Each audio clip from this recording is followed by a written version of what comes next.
ივანიშვილი არის ქართველის ბოროტის პაროდია, რომელიც ჩანო იმსხვრევა. ივანიშვილი ცდილობს თავიდან ბოლომდე საქართველოს შინაარსის გამოცდა. პატიმრობის 166 დღეს ეს ნიკამელიას მთავარი სათქმელი იყო. კოალიცია ცვლილებისთვის ლიდერი დღეს კანონმდამღვევად მისივე გატაცების საქმეზე ცნეს. რუსთავის მე-12 დაწესებულებიდან სხდომაზე ახლობლების სანახავად მოსულმა პოლიტიკოსმა ვერდიქტის მოსმენამდე იცოდა, რომ სამართალს ივანიშვილის დამორჩილებულ სასამართლოში ვერ იპოვიდა. ეს ხდება რუსეთში თუ ხდება სადაში სხვეთრი დამნაშავე წარმოჩინდება და უდანაშაულო დამნაშავე. იმიტომ ივანიშვილმა ეთლო თქვა ის სტანდარტი ჩამოაყალიბა, რომელიც არის რუსეთში. ივანიშვილი საქართველოს უყურებს როგორც ტერიტორიას რუსეთის სამხრეთით. შემოგაწოდეთ. ივანიშვილისთვის კონცეპტუალურად ტრული მოვლენა დემოკრატია და სამართლიანი მართლმსაჯულება. სამართლიანი მართლმსაჯულება რო იყოს, ამას ვერ გავიწერა. ნიკამელიას პროცესი დღეს იმ დარბაზში ჩატარდა, სადაც განსაკუთრებით საშიში დამნაშავეები შეყავთ. მინებით დაგმანული იყო სივრცე, სადაც პატიმარი პოლიტიკოსი იჯდა და ეს ადგილი ორმაგი შუშით იყო გამიჯნული დარბაზიდან. დაკავებული პოლიტიკოსის შემოყვანამდე შეამოწმეს ბრალდებული ადგილი. მელიას 3 საათის განმავლობაში ერთი ჭიქა წყლის დალევის უფლებაც კი არ მისცეს.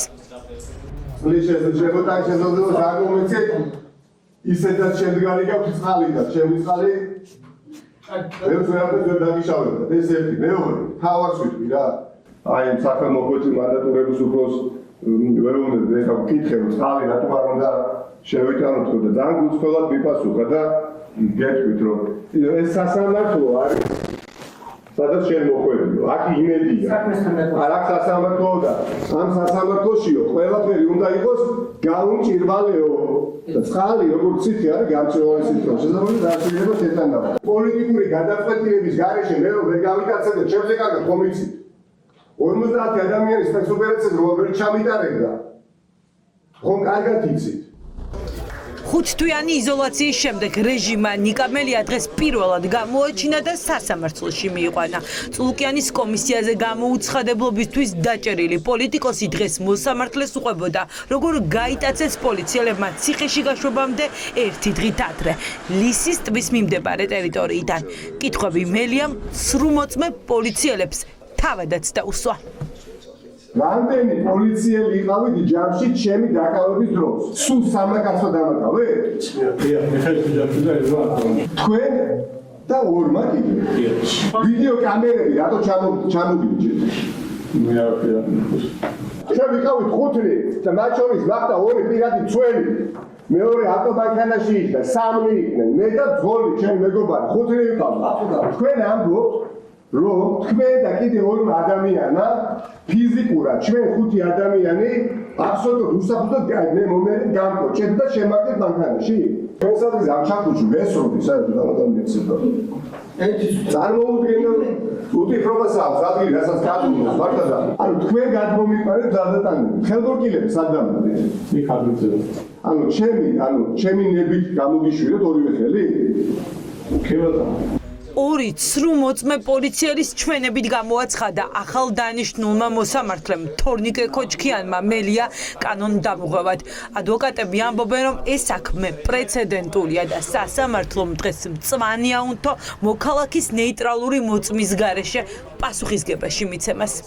ვისაც გადაწყვეტს ხელისუფლება, რომ იგი არის მიუღებელი, იგი უნდა იყოს დაკავებული, იგი უნდა იყოს მოთავსებული წინასწარი დაკავების იზოლატორში, ყოველგვარი ჩანაწერის გარეშე, ყოველგვარი ნეიტრალური მტკიცებულების გარეშე, ყოველგვარი ნეიტრალური მოწმის გარეშე, ერთი პოლიციელის ან ორი პოლიციელის პატაკის საფუძველზე, რომელიც იტყვის, რომ აი დავინახე მაგალითად მოძრავი მანქანიდან, რომ ვიღაცამ მოგვაყენა შეურაცხყოფა ან გვაჩვენა საჩვენებელი თითი, აი ამის საფუძველზე შეიძლება ან დაგაჯარიმონ, ან ორი თვით მოხდეთ წინასწარი დაკავების იზოლატორში. ნიკამელია რომ პოლიტიკური მართლმსაჯულების მსხვერპლია ეს მისმა თანაგუნდელებმა კარგად იციან. პოლიტიკოსები ამბობენ რომ ახლა ივანიშვილი ყველას განეიტრალებას ცდილობს, ვისაც შეუძლია რომ ხალხი რეჟიმის წინააღმდეგ გაერთიანოს.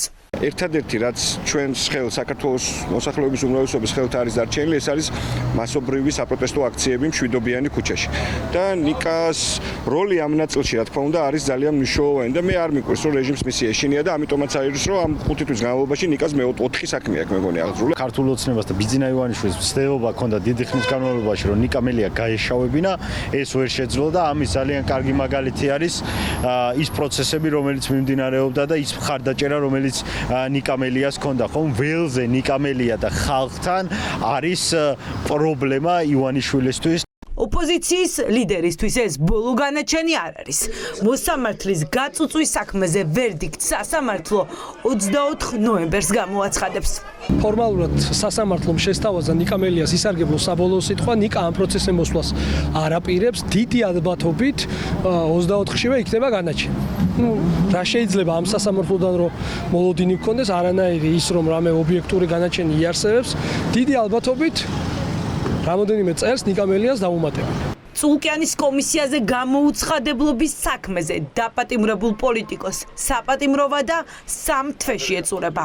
ნიკა მელია იმ 8 პოლიტიკურ ლიდერს შორისაც არის, ვის წინააღმდეგაც ივანიშვილის უწყებამ ახალი საქმე წამოიწყო.